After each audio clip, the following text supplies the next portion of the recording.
भगवान विष्णु के 10 अवतारों में से एक भगवान वराह का अवतार है, जिन्हें विष्णु के अवतारों में तीसरा माना जाता है। पद्म पुराण में बताया गया है कि बारुथनी एकादशी के दिन भगवान के वराह अवतार की पूजा की जानी चाहिए। इस वर्ष 16 अप्रैल को बारुथनी एकादशी है।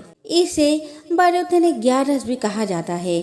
इस एकादशी के दिन भगवान वराह के अवतार की कथा पढ़ना और सुनना भी शुभ और पुण्यदायक माना गया है। हिरण्ययक्ष और हिरण्यकश्यप ने जब दिति के गर्भ से जुड़वा रूप में जन्म लिया तो पृथ्वी कांप उठी। आकाश में नक्षत्र और दूसरे लोग इधर से उधर दौड़ने लगे।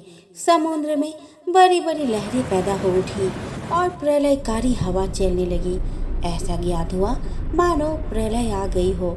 हिरण्ययक्ष और हिरण्यकश्यप दोनों पैदा होते ही बड़े हो गए।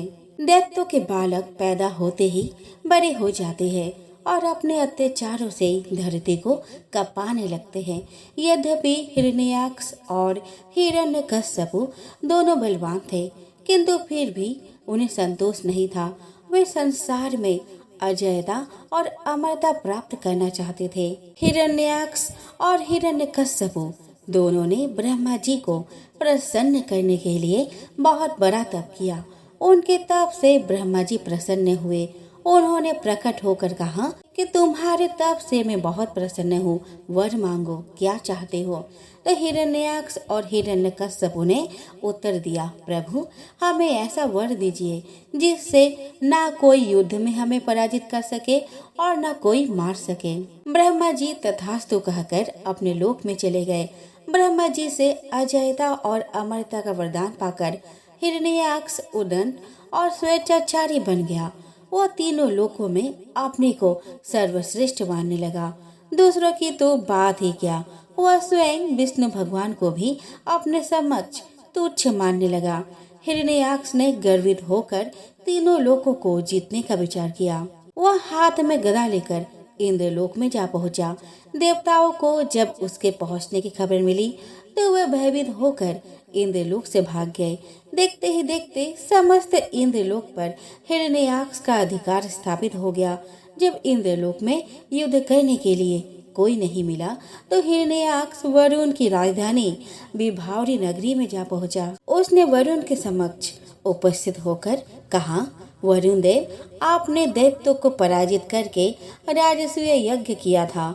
आज आपको मुझे पराजित करना पड़ेगा। कमर कसकर तैयार हो जाइए।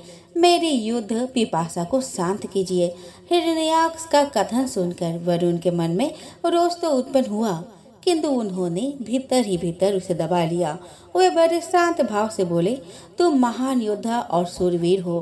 तुमसे युद्ध करने के लिए मेरे पास शौर्य कहाँ। तीनों लोकों में भगवान विष्णु को छोड़कर कोई भी ऐसा नहीं है जो तुमसे युद्ध कर सके। अतः उन्हीं के पास जाओ, वे ही तुम्हारी युद्ध पिपासा शांत करेंगे। वरुण का कथन सुनकर हिरण्ययक्ष भगवान विष्णु की खोज में समुद्र के नीचे रसातल पे जा पहुँचे। रसातल में पहुंचकर उसने एक विस्मयजनक दृश्य देखा। उसने देखा कि एक वराह अपने दांतों के ऊपर धरती को उठाए हुए चला जा रहा है। वह मन ही मन सोचने लगा कि यह वराह कौन है। कोई भी साधारण वराह धरती को अपने दांत के ऊपर नहीं उठा सकता। अवश्य ये वराह के रूप में भगवान विष्णु ही है, क्योंकि वे ही देवताओं के कल्याण के लिए माया का नाटक करते रहते हैं। हिरण्ययक्ष वराह को लक्ष्य करके बोल उठा कि तुम अवश्य ही भगवान विष्णु हो। धरती को रसातल से कहाँ लिए जा रहे हो। यह धरती तो दैत्यों के उपभोग की वस्तु है, इसे रख दो। तुम अनेक बार देवताओं के कल्याण के लिए दैत्यों को छल चुके हो। आज तुम मुझे छल नहीं सकोगे। आज मैं पुराने बैर का बदला तुमसे चुका कर रहूंगा। यद्यपि हिरण्ययक्ष ने अपने कटु वाणी से गहरी चोट की थी, किंतु फिर भी भगवान विष्णु शांत ही रहे। उनके मन में रंच मात्रा भी क्रोध पैदा नहीं हुआ। वे वराह के रूप में अपने दांतों पर पृथ्वी को लिए हुए आगे बढ़ते रहे। हिरण्ययक्ष भगवान वराह रूपी विष्णु के पीछे लग गया। वह कभी उन्हें निर्लज कहता, कभी कायर कहता और कभी मायावी कहता, पर भगवान विष्णु केवल मुस्कुरा कर रह जाते। उन्होंने रसातल से बाहर निकलकर धरती को समुद्र के ऊपर स्थापित कर दिया। हिरण्याक्ष उनके पीछे लगा हुआ था, अपने वचनवाणों से उनके हृदय को वेध रहा था। भगवान विष्णु ने धरती को स्थापित करने के पश्चात हिरण्याक्ष की ओर ध्यान दिया। उन्होंने हिरण्याक्ष की ओर देखते हुए कहा, तुम तो बड़े बलवान हो। बलवान लोग कहते नहीं हैं, करके दिखाते हैं। तुम तो केवल प्रलाप ही कर रहे हो। मैं तुम्हारे सामने खड़ा हूँ, तुम क्यों नहीं मुझ पर आक्रमण करते? बढ़ो बढ़ो आगे, मुझ पर आक्रमण करो। हिरण्याक्ष के रगों में बिजली दौड़ गई। वो हाथ में गदा लेकर भगवान विष्णु पर टूट पड़ा। भगवान के हाथों में कोई अस्त्र शस्त्र नहीं था। उन्होंने दूसरे ही क्षण हिरण्याक्ष के हाथ से गदा छीनकर दूर फेंक दी। हिरण्याक्ष क्रोध से उन्मत्त हो उठा। वो हाथ में त्रिशूल लेकर भगवान विष्णु की ओर झपटा। भगवान विष्णु ने शीघ्र ही सुदर्शन का आह्वान किया। चक्र उनके हाथों में आ गया। उन्होंने अपने चक्र से हिरण्याक्ष की त्रिशूल के टुकड़े टुकड़े कर दिए। हिरण्याक्ष अपनी माया का प्रयोग करने लगा। वो कभी प्रकट होता तो कभी छिप जाता, कभी अट्टहास करता तो कभी डरावने शब्दों में रोने लगता, कभी रक्त की वर्षा करता तो कभी हड्डियों की वर्षा करता। भगवान विष्णु उसके सभी मायाकृतों को नष्ट करते जा रहे थे। जब भगवान विष्णु हिरण्याक्ष को बहुत नचा चुके तो उन्होंने उसकी कनपट्टी पर कसकर एक चपत जमाई। उस चपत से उसकी आंखें निकल आई। वह धरती पर गिर गया।